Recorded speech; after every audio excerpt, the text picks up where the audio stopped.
We all know that the possibility of the military being used against the people during an SHTF scenario exists, however unlikely it might be. But when you add in the concept of the UN or possible foreign militaries, that possibility might increase in likelihood.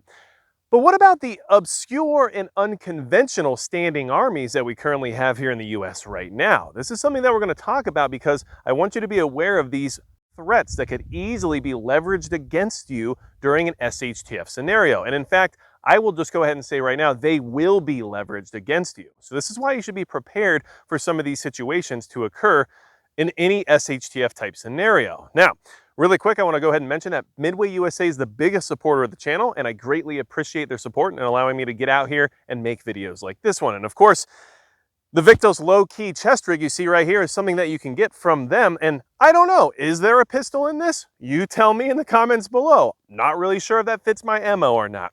But here's the thing. These standing armies are organized, motivated, well-armed, and ready to act during any type of SHTF scenario, which is why you should be aware of their existence and be prepared to deal with them when that time comes. So the first one we're going to talk about is one of the more obvious ones, criminal organizations. We all know that cartels, street gangs, and mafias all exist and all operate currently within the US in a criminal way. And regardless of what they do in the sense of criminal behavior, they are going to be a threat in SHTF because the power vacuum that will exist once the authority decides to disappear will be filled by some of these organizations. And that's something that you should definitely be considering, especially if your area has a high level of gang-related activity. They will try their best to establish dominance throughout an SHTF scenario. We know they have money, we know they have firearms, we know they have weaponry of all sorts, and we know they have connections in order to make those moves a little bit more feasible post an SHTF situation. We also can go ahead and lump in extremist groups into that equation. When I say that, you all know exactly who I'm talking about. These ideologically driven groups who are very well organized and seem to be able to put together quite the event on a moment's notice. They also fall into that same category, in my opinion, because they fit all of the same requirements in the sense of organization, access to weaponry, and the ability to fill a power vacuum when that time comes. So their connections are also there too. Keep all that in mind. These organizations will be a problem. And just so you're aware, an estimate that is just what's being put out there as of right now is that there's around 850,000 gang members in the United States of America. So that's 850,000 potential soldiers that you might have to deal with. And these standing armies are a real thing. They just don't have the uniform or the backing of the taxpayer, but everything else fits the same narrative based on how they'll be used in an SHTF environment. And the way they'll be leveraged against you is because of whatever interests exist in the sense of wanting to establish control over your region or your population. Well, they're going to use these groups to their advantage in order to do so. And don't expect the government to possibly not be involved in this, right? Moving on from there, we have a very large group of people here in the country that are going to be a very motivated army of sorts when that time comes, and that's going to be drug addicts. And when I say that, I specifically generally mean meth heads and people who are addicted to fentanyl. And the reason I say that is because these drugs are basically mind control for those people by those who supply them with the drugs. They can pretty much convince them to do just about anything in order to get their next fix.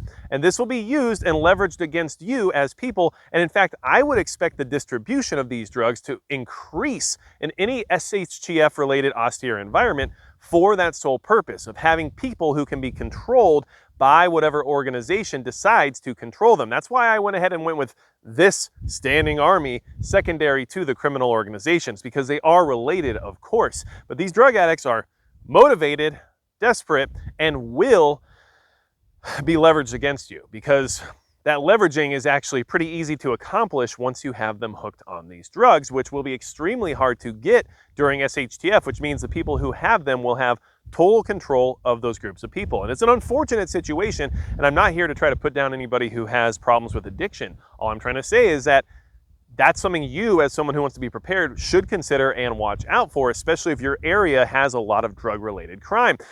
In the United States right now, it's estimated that there's about 2.5 million people who are addicted to methamphetamines and 2 million people who are addicted to opioids, including fentanyl. So that means that just a little more than 1% of the population is addicted to one of those two drugs, which means 1 out of every 100 Americans you know in your town, in your city, or in your local area might be involved with this leveraging program post SHTF. So please be aware of that. This is just my thought process, but I'm trying to get everybody to think about these things to a more aggressive degree, because in all honesty, you don't think of these groups of people as being standing armies, but once you present this information in the way that I'm trying to present it, you can kind of see how it might be a big issue depending on where you live. Another group that will likely be very difficult to deal with post SHTF and exists right now in the country are desperate, hungry people. Hungry people will be leveraged against you because the only thing that needs to be given to them in order to establish that leverage is food. And the people who control the food will control those people. And I have a feeling that the people who will control the food in an SHTF environment aren't always going to have your best interests in mind. So, right now, we have desperate and sometimes hungry people demonstrating on almost a daily basis just how they'll act in SHTF when you want to talk about looters, rioters, or anyone who's influenced to believe that they are entitled to whatever you might have based on the concept of fairness. These groups exist right now and will only grow in numbers in an SHTF environment. Why do I say that? Well, there's 41.2 million people on food stamps right now in the United States of America. Now, I have nothing against you if you are requiring assistance in using the food stamp program in order to take care of you and your family. People have different lives. Things are not always as black and white as everyone would have you believe. But even if 1% of those people decided they had to act on their desperation in a very negative way, that's a lot of people. A very large amount of people.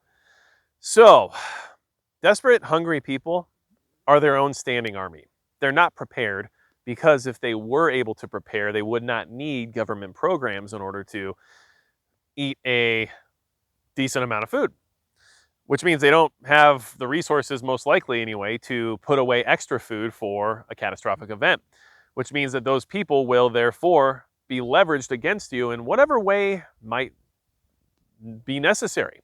For example, in The Last of Us, the storyline there shows that food rations are actually the modern currency on the black market, and that food rations are worth more than just about anything else when it comes to a form of currency, and that's because everybody's hungry. And so if you have all the food rations, you can control what people will or will not do. And it's just as easy as that. Do you think that the local government, who will control who gets to eat or who doesn't, won't use that power to their advantage in order to out anybody who doesn't align with their thought process? I have a pretty good feeling they'll use that to their advantage. So, what's the last obscure, unconventional standing army that we're going to talk about? Because they exist 100%. And in fact, many of you have accused me of being one of them. And that's going to be urban/federal police forces. And the reason I say that is because the federal authority will try its best to maintain power no matter what the situation.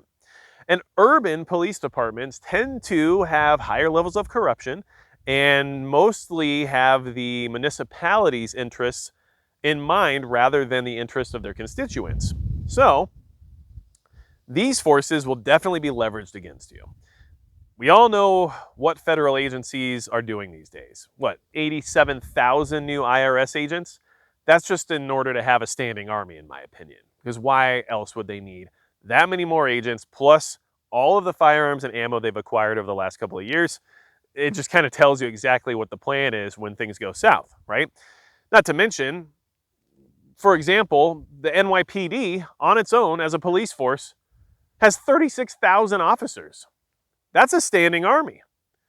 And that's just in New York City.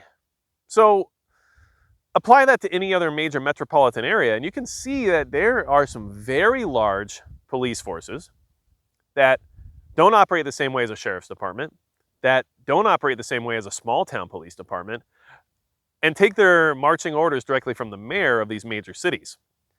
And based on what I've seen in current news and based on the current condition of our major cities, I don't necessarily think the mayors have your best interests in mind. So those people will have priority of infrastructure when it comes to power, water, they'll have priority of food, they'll have priority of safety and security in exchange for their willingness to implement whatever the authority of that area sees fit, right? Now, I don't think every single police officer will fall in line with that because there are good ones in every single jurisdiction, regardless of what the media will have you believe, but there are bad ones too, and there will be desperate ones, and some of them might even already fall under the category of desperate and hungry. Some of them might even be drug addicts. Some of them might actually be corrupt and work with criminal organizations. So you have to anticipate that there will be large police forces that are going to come together and almost emulate what we see when it comes to criminal organizations. And that's just how it's going to be because, well, it's SHTF. All rules are out the window now. And the same thing has to be said about the federal agencies because, I mean, they already run rampant. So what's really going to stop them from running a little more rampant, right? And of course, the federal government wanting to maintain and establish control will use these federal agencies to their advantage in order to try to keep as much power as possible. Now, I don't know about the military.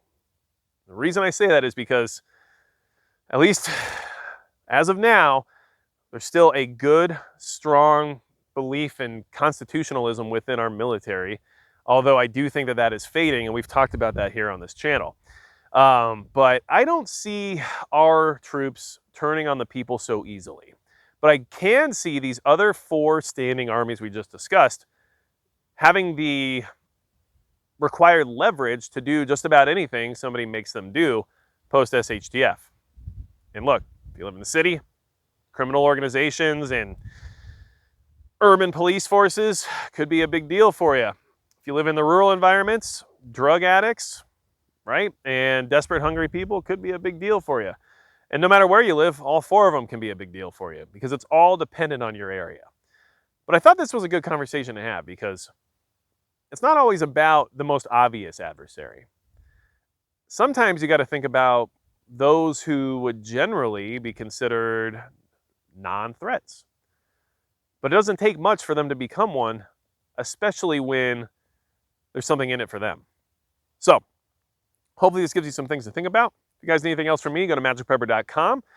Leave comments below on if you think I'm right about this, maybe I'm wrong about it, or if you think there's other groups that I should have added in the sense of standing armies right now in the United States that are basically ready to activate at a moment's notice. And besides that, that's going to be it for Magic Prepper.